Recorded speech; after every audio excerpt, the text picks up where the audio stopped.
Le film s'ouvre dans la cuisine de la banque Centurion Trust, où Ed Maas, assistant manager, prend son café. Il semble être confronté à un traumatisme alors que des flashs de coups de feu traversent son esprit. Malgré tout, Ed se ressaisit et se prépare pour une journée chargée. Juste au moment où il entre dans le hall principal, le détective Yagé arrive également. Ce dernier dépose son salaire sur un compte d'épargne et retourne rapidement à son travail. Tout semble normal, les agents de sécurité surveillent le sol, les employés de bureau s'occupent de la paperasse et les clients attendent leur tour.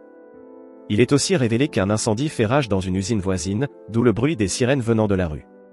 Peu de temps après, le directeur de la banque convoque une jeune femme nommée Léa dans son bureau. Il s'avère qu'elle est là pour un entretien pour le poste de guichetière. Son CV mentionne des emplois dans de grandes corporations, mais comporte un trou dans son historique d'emploi. Léa explique qu'elle a beaucoup voyagé et enseigné l'anglais à des enfants dans une paroisse au Mexique. Mais en raison de la maladie d'un proche, elle a dû rentrer et cherche maintenant un emploi. Dans le hall principal, une femme avec un tatouage en forme de larme sur le visage commence à créer une scène. Une guichetière d'âge moyen fait de son mieux pour contrôler la situation, mais la femme devient de plus en plus hostile, critiquant la banque pour des pénalités illégales. Pendant ce temps, le directeur, inconscient de ce qui se passe à l'extérieur, poursuit l'entretien. Il confie à Léa qu'au cours de l'année écoulée, 3 guichetiers ont quitté leur poste. Plusieurs employés pensent apparemment que la banque est hantée car ils ont vu ou entendu des choses étranges. À ce moment-là, la chef des guichetiers, Suzanne Cromwell, confronte la visiteuse perturbatrice. Elle souligne que la femme n'est même pas cliente de leur banque. À ce moment-là, 3 pompiers entrent dans le bâtiment et ferment les portes de l'intérieur. Léa fait un signe de tête à la visiteuse en colère, qui attaque soudainement l'agent de sécurité. Il s'effondre après avoir reçu un coup violent au visage, et tout le monde peine à comprendre le chaos. Léa sort alors une arme et ordonne à l'assistant manager de coopérer sous peine de lui faire exploser la tête. Il est évident qu'un plan élaboré de braquage de banque est en cours. Cependant, le garde à la porte principale ne voit que le client en train de devenir violent envers l'autre agent de sécurité. Il contacte alors les autorités locales via son talkie-walkie et signale qu'il y a eu une légère agitation à la banque Centurion Trust. Il se précipite ensuite vers le comptoir, mais est assommé à froid par l'un des pompiers. Les 2 autres prennent tout le monde en otage et leur mettent des sacs sur la tête. Pendant ce temps, la visiteuse perturbatrice, qui s'avère être la sœur de Léa, Vi, collecte les téléphones des captifs. Le 2e pompier, Cyrus, pulvérise de la peinture sur les caméras de sécurité. C'est alors que la police locale contacte l'agent de sécurité qui a fait l'appel de détresse plus tôt. Mais le 3e pompier, nommé Michael, force l'agent à leur assurer que tout est sous contrôle.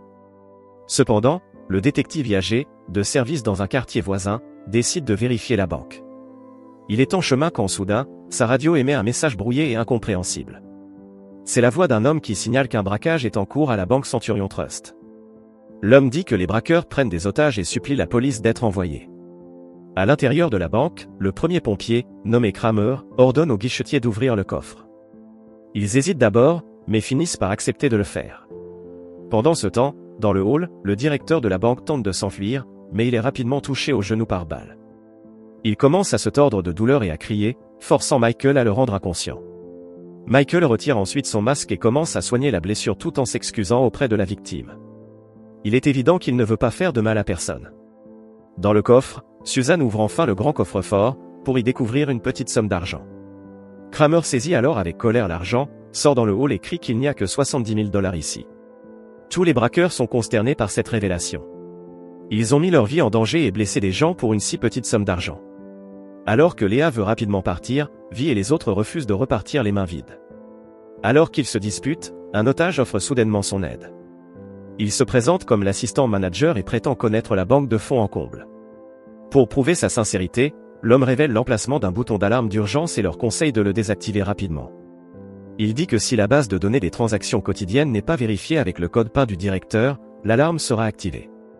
Il promet ensuite d'aider les braqueurs à condition que personne d'autre ne soit blessé. Une vie de plus en plus désespérée accepte et retire le sac de la tête de l'homme. Il est révélé que l'homme est Ed Maas, la même personne que nous avons vue dans la première scène. Par la suite, Ed désactive rapidement l'alarme et révèle même l'emplacement de fonds supplémentaires. Il dit qu'il y a un coffre-fort, construit il y a environ 60 à 70 ans, dans le sous-sol. Ed affirme qu'il contient 6 millions de $ et leur remet même les clés de la porte du sous-sol.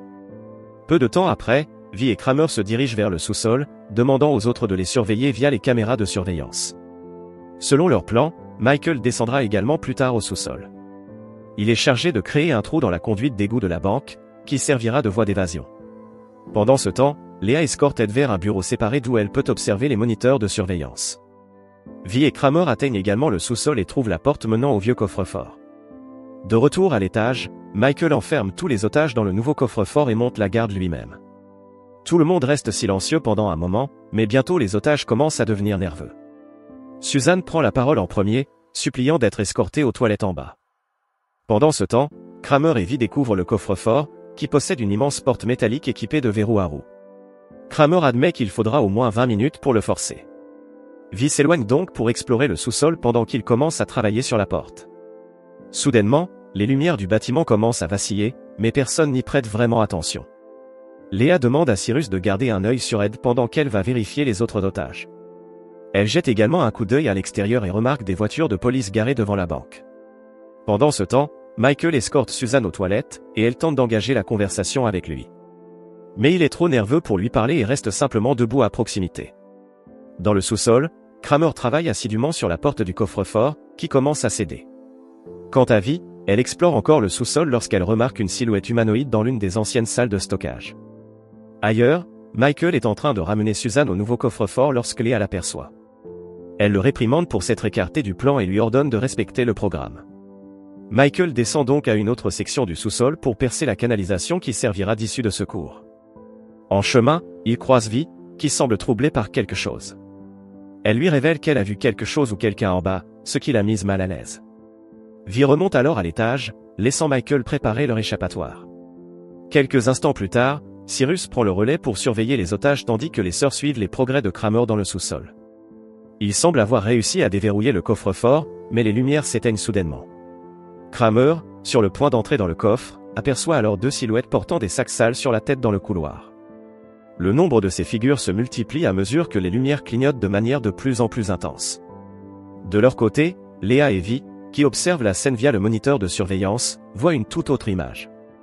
Elles ne voient personne d'autre que Kramer, qui semble chercher son arme.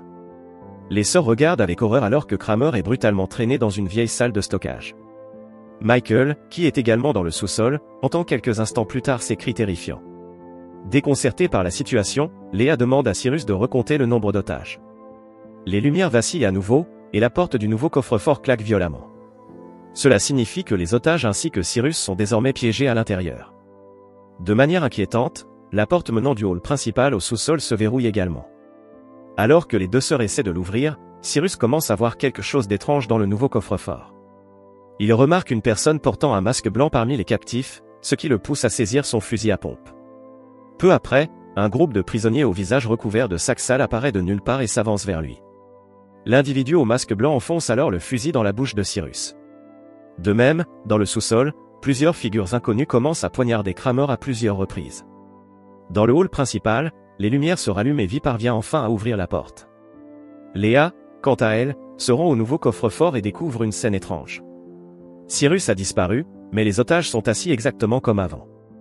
Dans le sous-sol, Michael découvre Kramer attaché à une chaise, les yeux atrocement crevés.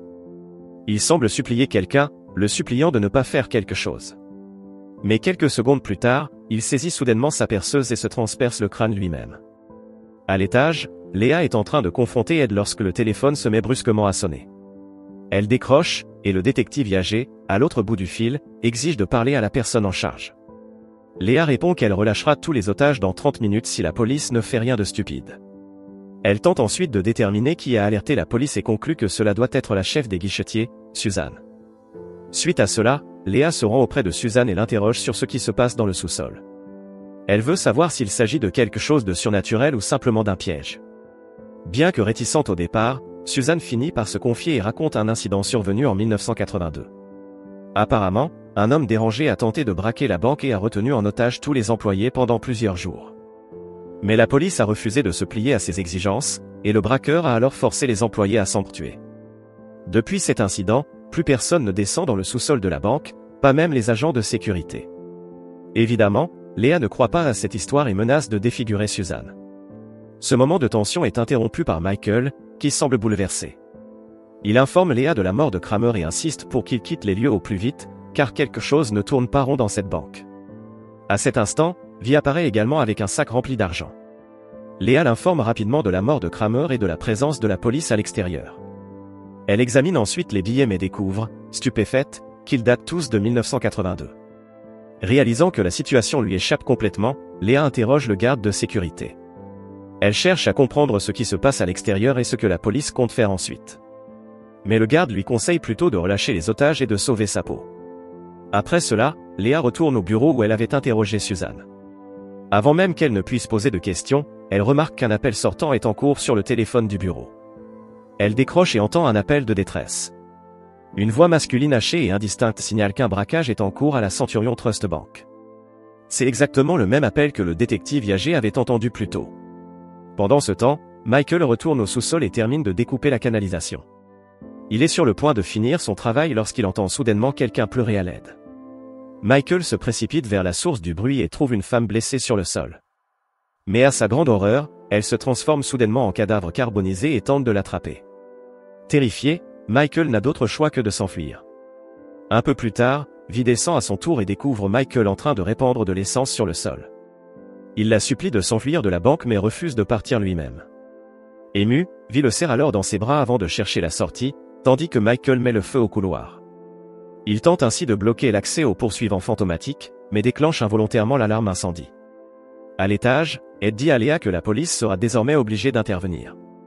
Il la supplie de libérer tous les otages, et contre toute attente, Léa accepte. Elle libère le directeur adjoint et lui remet un couteau pour qu'il délivre les autres otages. Ensuite, elle prend le sac d'argent et se dirige vers le sous-sol. L'agent de sécurité de la banque la supplie de ne pas y aller, mais elle ignore ses avertissements. Peu après, la police prend d'assaut le bâtiment et tire sur Léa, qui tente de s'enfuir. Elle tombe dans l'escalier, se blessant à la jambe, mais continue néanmoins vers la canalisation. Pendant ce temps, tous les otages s'enfuient, à l'exception du directeur adjoint, Ed, qui reste là sans bouger.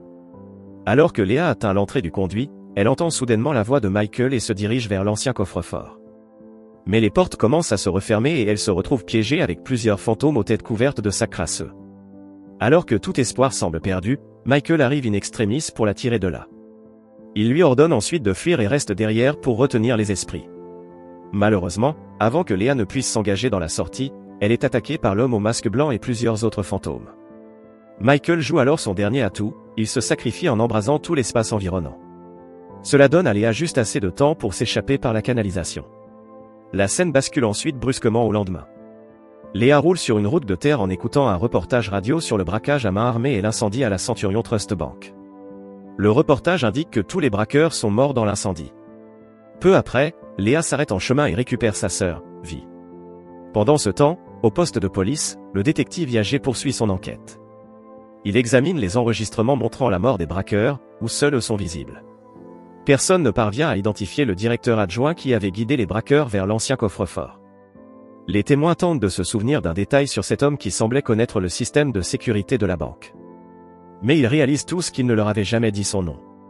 Suzanne, qui travaille à la banque depuis 10 ans, ne se souvient pas d'un tel employé. Cependant, elle le reconnaît soudainement sur une photo accrochée au mur du poste de police. Elle désigne la photo et l'identifie comme étant l'homme qui avait aidé les braqueurs.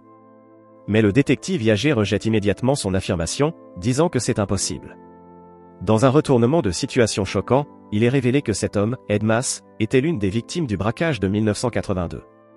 C'est lui qui avait passé l'appel téléphonique légendaire, entendu par tant de personnes, avant d'être abattu sur la route. Pendant ce temps, la voiture de Léa tombe en panne, obligeant Vi à examiner le moteur.